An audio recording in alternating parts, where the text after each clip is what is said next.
Hi my dears, good morning.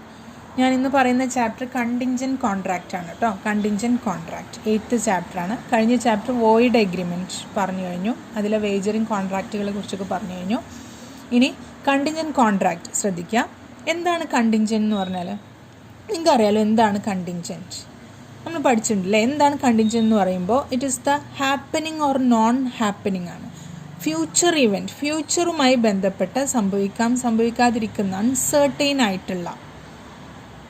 Uncertain ഇവൻറ്റിൽ നമുക്ക് പ്രവചിക്കാൻ പറ്റാത്ത തരത്തിലുള്ള കോൺട്രാക്റ്റുകളുടെ അടിസ്ഥാനത്തിലുള്ളതാണ് ഇത് കണ്ടിൻജൻറ്റ് കോൺട്രാക്റ്റ്. ഇനി സെക്ഷൻ 31 കണ്ടിൻജൻറ്റ് കോൺട്രാക്റ്റ് ഡിഫൈൻ ചെയ്യുന്നത്. എന്താണെന്നറിയോ? കണ്ടിൻജൻറ്റ് കോൺട്രാക്റ്റ് ഡിഫൈൻ ചെയ്യുന്നത് എങ്ങനെയെന്ന് വെച്ചാൽ it is a contract to do or not to do or not to do if some event collateral to that contract does or does not happen. അപ്പോൾ എന്താ പറയുന്നത്? ഒന്നുകൂടി പറഞ്ഞു നോക്കൂ. It is a contract to do or not to do if some event collateral to that contract does or does not happen. ഇതിന് best എക്സാമ്പിളാണ് insurance കോൺട്രാക്റ്റുകൾ. Insurance കോൺട്രാക്റ്റിൽ എങ്ങനെയെന്ന് പറഞ്ഞു നോക്കൂ. നമ്മൾ ഇൻഷുറൻസ് കോൺട്രാക്റ്റിൽ നമ്മളൊരു ആക്സിഡൻറ്റ് എന്ന് പറയുന്നത്, ഒരു ബൈക്ക് ആക്സിഡൻറ്റ് എന്ന് പറയുന്നത് ഫ്യൂച്ചർ ഇവൻ്റ് ആണ്. May be happening or non happening ആണ്. ഇപ്പോൾ ഇൻഷുറൻസ് കമ്പനികളൊക്കെ ഇത്ര എമൗണ്ട് അല്ലേ കൊടുക്കാം എന്ന് പറയുന്നത്. അപ്പോൾ അവിടെ may be to do or not to do ആണ്. ഇനി ഈ to do or not to do എന്ന് പറയുന്ന ഈ ഒരു കോൺട്രാക്റ്റ് ഉണ്ടല്ലോ, അത് കൊളാട്രലാണ്, സബ്സിഡിയറി ആണ്. അതായത് ഫ്യൂച്ചറിൽ സംഭവിക്കുകയോ സംഭവിക്കാതിരിക്കുകയോ ചെയ്യുന്ന ഇവൻറ്റിനെ ഡിപ്പെൻഡ് ചെയ്തും കൊണ്ടാണ് ഈ കോൺട്രാക്റ്റ്. അപ്പോൾ ഈ കോൺട്രാക്റ്റ് നടക്കണമെങ്കിൽ ഈ ഇവൻ്റ് ഉണ്ടല്ലോ, അതായത് ആക്സിഡൻറ്റ് എന്ന് പറയുന്ന ആ ഒരു ഇവൻറ്റ് കൊളാട്രൽ ആയിട്ടുള്ളൊരു കാര്യം does or does not happen ആണ്. സംഭവിക്കാതിരിക്കുകയോ ആണെങ്കിലാണ് ഈ കോൺട്രാക്റ്റ് നടക്കുക. അപ്പോൾ ഇവിടെ ഒരു കണ്ടീഷണലായിട്ട് പറയുന്ന ഒരു കോൺട്രാക്റ്റും കൂടിയാണ് contingent contract. Best example insurance contract തന്നെ. ഓക്കെ, ഇനി നെക്സ്റ്റ് ഇതിൻ്റെ വാട്ട് ആർ ദി ക്യാരക്ടറിസ്റ്റിക്സ് ആണ്. അപ്പോൾ ഇതിൻ്റെ നേരത്തെ പറഞ്ഞ മീനിങ്ങിലുള്ള പോയിൻറ്റ്സുകൾ 1 by 1 ആയിട്ട് ഓർത്താൽ മതി. എങ്ങനെയാണ്?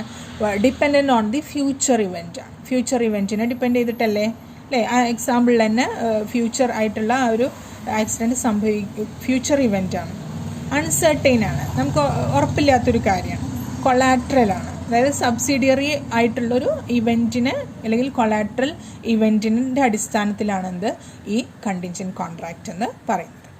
ഓക്കെ, ഇനി നെക്സ്റ്റ് ശ്രദ്ധിക്കുക. What are the rules regarding contingent contract ആണ്. Rules regarding contingent contract. അപ്പോൾ നമുക്ക് ഇതിലെ പോയിൻറ്റ്സുകൾ ഒന്ന് നന്നായി ശ്രദ്ധിച്ച് ചിന്തിച്ച് മനസ്സിലാക്കണം കേട്ടോ. ഞാൻ ഫസ്റ്റ് പോയിന്റ് പറയാണ്. Contingent contract dependent on the happening of an uncertain future event.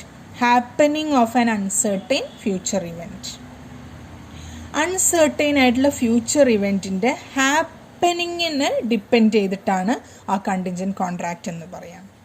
ഇതിലൊരു എക്സാമ്പിൾ ശ്രദ്ധിക്കുക. എമ്മും എന്നും കൂടിയുള്ളൊരു കോൺട്രാക്റ്റാണ്. ഇഫ് എന്താണെന്നറിയോ കണ്ടീഷൻ? ഈ എം കോൺട്രാക്റ്റ് എന്താണെന്നറിയോ? ഒരു ബൈക്ക് വിൽക്കുക എന്നുള്ളൊരു കോൺട്രാക്റ്റാണ്. അപ്പോൾ എം എന്നിനോട് പറയുന്നത് ഇങ്ങനെയാണ്: ഞാൻ ഓക്ക് ഈ ഒരു ഓഫർ കൊടുത്തിട്ടുണ്ട്. ഇനി ഓ ഇത് റെഫ്യൂസ് ചെയ്യുകയാണെങ്കിൽ, അതായത് ആ ബൈക്ക് വാങ്ങുന്നത് റെഫ്യൂസ് ചെയ്യുകയാണെങ്കിലേ ഞാൻ എമ്മും എന്നും കൂടിയുള്ള കോൺട്രാക്റ്റ് അവിടെ എന്ത് ചെയ്യുള്ളൂ, നടക്കുള്ളൂ. ഇനി ഹാപ്പനിങ് അവിടെ എന്താ ആവേണ്ടത്? ഓ അവിടെ എന്താവണം? റെഫ്യൂസ് ചെയ്യണം. ഹാപ്പനിങ് അങ്ങനെ ആയിരിക്കണം. അപ്പോൾ ആ റെഫ്യൂസ് ചെയ്യുകയാണെങ്കിൽ ആ കോൺട്രാക്റ്റ് എന്തായിരിക്കും? വാലിഡ് ആവും. ഇനി നോട്ട് റെഫ്യൂസ് ആണെങ്കിലോ കോൺട്രാക്റ്റ് വാലിഡുമായിരിക്കും അല്ലേ? അപ്പോൾ അവിടെ ആ കോൺട്രാക്റ്റ്, അപ്പോൾ ആ ഒരു ഹാപ്പനിങ്ങിനെയാണ് അവിടെ എന്ത് ചെയ്യുന്നത്? കണ്ടിൻജൻറ്റ് കോൺട്രാക്റ്റ് ഡിപ്പെൻഡ് ചെയ്യുന്നത്. ഇനി അതായത് ഫ്യൂച്ചർ ഇവൻറ്റിൽ അൺസർട്ടൈൻ ആയിട്ടുള്ള കാര്യമാണെന്ത്? ഓ റെഫ്യൂസ് ചെയ്യുമോ ചെയ്യില്ലേ എന്നുള്ളൊരു കാര്യം. മനസ്സിലായല്ലോ? റിപ്പീറ്റ് ചെയ്ത് ചിന്തിച്ച് മനസ്സിലാക്കുക കേട്ടോ. റിപ്പീറ്റ് ചെയ്ത് കേട്ടിട്ട്. ഓക്കെ. ഇനി second point, contingent contract dependent on the non happening of an uncertain future event ആണ്. Non happening of an uncertain future event. ഇത് ശ്രദ്ധിച്ചു. ഇതും ഞാനൊരു എക്സാമ്പിളിലൂടെ പറയാണ്. മിസ്റ്റർ എ ബിയും കൂടിയും കോൺട്രാക്റ്റ് മേക്ക് ചെയ്യാണ്. എന്താ പറയുന്നതെന്നറിയോ? If aeroplane does not return, if aeroplane does not return. ഇവിടെ നോൺ ഹാപ്പനിങ് എന്താ ആവേണ്ടത്? എയ്റോപ്ലെയിൻ തിരിച്ചെത്തരുത് എന്നുള്ളത്. അങ്ങനെയാണെങ്കിൽ എ ബിക്ക് എത്ര രൂപ കൊടുക്കും എന്ന് പറയാണ്? 50,000 രൂപ തരാമെന്ന് പറയാണ്. ഇവിടെ എയ്റോപ്ലെയിൻ തിരിച്ചെത്തരുത് എന്നുള്ളതാണ് ഇവിടെ നോൺ ഹാപ്പനിങ്. അത് സംഭവിക്കരുത് എന്ന് പറയുന്നതാണ് എന്തിവിടെ? Non happening. ഓക്കെ. അങ്ങനെയാണെങ്കിൽ എ ബിക്ക് 50,000 രൂപ കൊടുക്കാമെന്ന്. ഇനി ഇവിടെ അപ്പോൾ എന്താവണം? എയ്റോപ്ലെയിൻ ഡസ് നോട്ട് റിട്ടേൺ ആവുമ്പോൾ കോൺട്രാക്റ്റ് എന്താവും? അപ്പോൾ വാലിഡ് ആയിരിക്കും. ഇനി റിട്ടേൺ ആവുകയാണെങ്കിൽ അതെന്തായിരിക്കും? ഇൻവാലിഡ് ആയിരിക്കും. ഓക്കെ. ഇനി നെക്സ്റ്റ് തേർഡ് പോയിന്റ് പറയുന്നത് when event to be deemed impossible ആണ്. നല്ല ഇൻട്രസ്റ്റിംഗ് ആയിട്ടുള്ളൊരു എക്സാമ്പിളാണ് ഇത്. നോക്കൂ. When event to be deemed impossible. ഇതിൻ്റെ ഒരു എക്സാമ്പിൾ നോക്കൂ. എയും ബിയും തമ്മിലുള്ളൊരു കോൺട്രാക്റ്റ്. എന്താ പറയണമെന്നറിയോ? എ ബിയോട് പറയുന്നത് ബി സീനെ കല്യാണം കഴിക്കണം എന്ന് പറയാണ്. ബി സീനെ കല്യാണം കഴിക്കണം എന്ന് പറയാണ്. അങ്ങനെ നടക്കുകയാണെങ്കിൽ എ ബിക്ക് 50,000 രൂപ കൊടുക്കാം എന്നും പറയുന്നുണ്ട്. പക്ഷെ സി എന്ത് ചെയ്തു? വേറൊരാളെ പോയിട്ട് എന്ത് ചെയ്തു? കല്യാണം കഴിച്ചു. ഡീനെ പോയിട്ട് എന്ത് ചെയ്തു? കല്യാണം കഴിച്ചു. അപ്പോൾ അങ്ങനെ ഇനി ബിയും സിയും തമ്മിലുള്ള കല്യാണം ഇനി നടക്കുമോ? പോസിബിളാണോ? അല്ല, പോസിബിൾ അല്ല. പക്ഷേ അവിടെ ഒരു പോസിബിലിറ്റി ഉണ്ട്. എങ്ങനെയെന്നറിയോ? ഡി മരണപ്പെടുകയാണെങ്കിലോ ചിലപ്പോൾ സിയും ഡിയും തമ്മിൽ ഡിവോഴ്സ് ആവുകയാണെങ്കിലോ ഒക്കെ ചിലപ്പോൾ എന്ത് ചെയ്യാം? പോസിബിലിറ്റി ഉണ്ട്. അങ്ങനെയാണെങ്കിലും ആ ബിയും സിയും തമ്മിലുള്ള ആ മാരേജ് എന്ന് പറയുന്നത് ഇമ്പോസിബിൾ ആയിട്ട് തന്നെ എന്ത് ചെയ്യും? കൺസിഡർ ചെയ്യും എന്നാണ് പറയുന്നത്. ഓക്കെ. റിപ്പീറ്റ് ചെയ്ത് കേട്ട് മനസ്സിലാക്കുക കേട്ടോ. ഇനി നെക്സ്റ്റ് ഫോർത്ത് പോയിന്റ് പറയുന്നത് contingent contract dependent on the happening of a specified uncertain event within a fixed ടൈമാണ്. Contingent contract dependent on the happening of a specified uncertain event within a fixed ടൈമാണ്.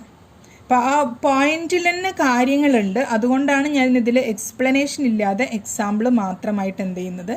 പറയുന്നത്. എക്സ്പ്ലനേഷൻ്റെ ആവശ്യമില്ല. ഞാൻ നോട്ടിൽ explanation എഴുതിയിട്ടുണ്ട്. എന്നാലും just അതൊന്ന് വായിച്ച് മനസ്സിലാക്കിയാൽ മതി കേട്ടോ. ബൈഹാർട്ട് പഠിക്കരുത്, ചിന്തിച്ച് മനസ്സിലാക്കാം. അപ്പോൾ പോയിന്റ് കേട്ടല്ലോ. അപ്പോൾ ഇതിൽ എക്സാമ്പിൾ നോക്കാം. ഇപ്പോൾ ഫാദർ, ഒരു അച്ഛൻ മകളോട് പറയാണ്, നീ MCOM 2 വർഷത്തിൻ്റെ ഉള്ളിൽ കംപ്ലീറ്റ് ചെയ്ത് നല്ല ഹൈ മാർക്കിൽ പാസ്സാവുകയാണെങ്കിൽ ഞാൻ നിനക്കൊരു ഗോൾഡ് റിങ് വാങ്ങിത്തരാം എന്ന് പറയണം.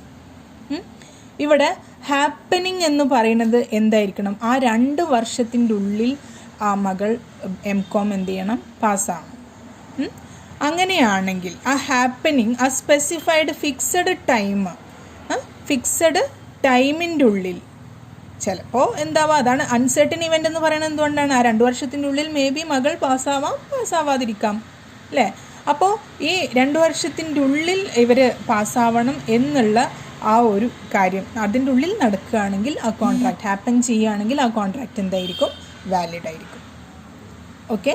ഇനി നെക്സ്റ്റ് പറയുന്നത് അതിൻ്റെ ജസ്റ്റ് ഓപ്പോസിറ്റാണ്. Contingent contracts dependent on the non happening of a specified uncertain event within a fixed time. എന്താണ്? Contingent contracts dependent on the non happening of a specified uncertain event within a fixed time. ഇതിലെന്താണ് പറയുന്നത്? Mister A ബിയുടെ അടുത്തൊരു കോൺട്രാക്റ്റിൽ entry ചെയ്യാണ്. Non happening ഇവിടെ എന്താണെന്നറിയോ പറയുന്നത്? നോൺ ഹാപ്പനിങ് ഇവിടെ സംഭവിക്കാതിരിക്കുക, ആ ഫിക്സഡ് ടൈമിൻ്റെ ഉള്ളിൽ ഇവിടെ ഹാപ്പൻ ചെയ്യാത്തൊരു കാര്യമാണ് പറയേണ്ടത്. അതിനെയാണ് നോൺ ഹാപ്പനിങ് എന്ന് പറയുന്നത്. ആ ഫിക്സഡ് ടൈം എന്ന് പറയുന്നത് അപ് ടു 30 ഓഗസ്റ്റ് ആണ്. 30-ാം തീയതി, ഓഗസ്റ്റ് 30-ാം തീയതി വരെ ഒരു ഷിപ്പ് എന്ത് ചെയ്യരുത്? റിട്ടേൺ ചെയ്യരുത് എന്നാണ് പറയുന്നത്. അതാണ് നോൺ ഹാപ്പനിങ്. അപ്പോൾ ഇവിടെ എങ്ങനെയാവും? ഓഗസ്റ്റ് 30-ാം തീയതി വരെ റിട്ടേൺ ചെയ്യുകയാണെങ്കിൽ കോൺട്രാക്റ്റ് എന്തായിരിക്കും? അതിൻ്റെ ഉള്ളിൽ റിട്ടേൺ ചെയ്യരുത് എന്നാണ് പറയണത്. അപ്പോൾ അവിടെ അതിൻ്റെ ഉള്ളിൽ നോൺ ഹാപ്പനിങ് ആണെങ്കിൽ, അല്ലെങ്കിൽ ഓഗസ്റ്റ് 30 മുമ്പ് ആ ഷിപ്പ് റിട്ടേൺ ചെയ്തിട്ടുണ്ടെങ്കിൽ കോൺട്രാക്റ്റ് എന്തായിരിക്കും? ഇൻവാലിഡാണ്. കോൺട്രാക്റ്റ് ഇൻവാലിഡാണ്. ഇവിടെ സംഭവിക്കേണ്ടാത്തത് പറയുന്നത് എപ്പോഴും മാത്രമാണ്? ഇവിടെ ഓഗസ്റ്റ് 30 ശേഷം. ഓക്കെ, അപ്പോൾ അത് മനസ്സിലാക്കി നന്നായി ചിന്തിച്ച് മനസ്സിലാക്കി പഠിക്കാം കേട്ടോ. ഓക്കെ.